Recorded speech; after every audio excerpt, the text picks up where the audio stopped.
Today, we live in a world, or rather a society of achievement. A great deal of daily routines can be quantified, collected, and compared with yesterday or with someone else using the same app. The celebration of haste, productivity, and constant activity has resulted in ordinary rest being regarded as laziness.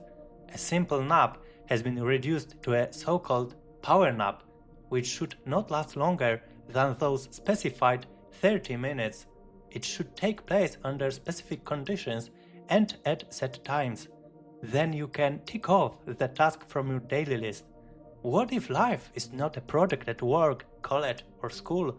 What if rest is simply rest and not a short break in this crazy cold? What if simply saying enough of constant optimization is already considered a rebellion and a sign of protest? In the Burnout Society, Korean philosopher Byung-Chul Han outlines that we are our own master and slave, that we are an employer to ourselves, and this is due to the achievement subject that we have internalized and treat as our own through external pressures. External repression has become internal coercion. No longer are we merely obeying society, we are leading ourselves down the road to extinction, proudly, willingly, with a smile on our lips on Instagram. As Han writes, the achievement subject exploits itself, its predator and prey at once. What is the result of all of this?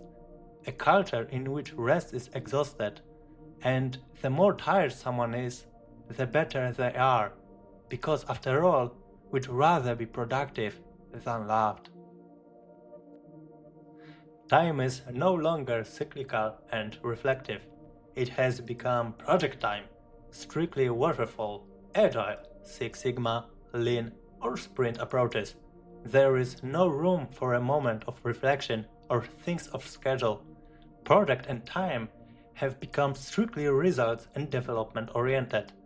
There is no quiet weekend, there's only active outing, cutting up after hours, or learning to be a better cook in the machine. There is no boredom, which is forbidden, because there is a content for every mood and need. Stopping, but real and even for a short while, is a disruption to the system.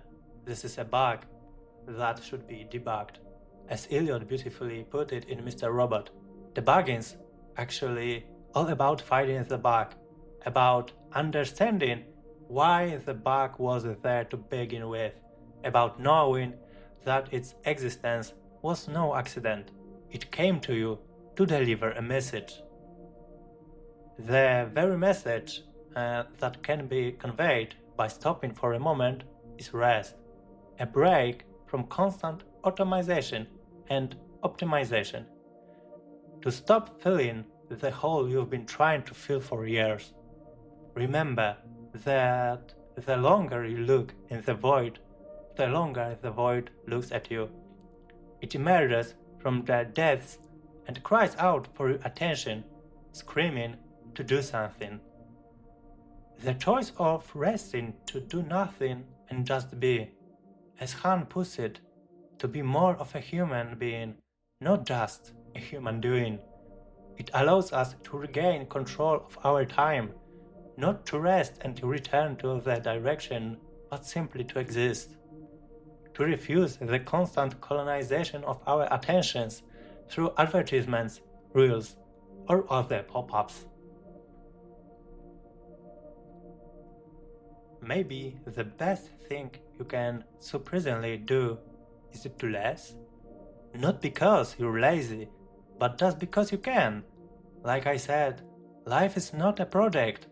Sometimes all you need is a moment, and that moment is best left to just being.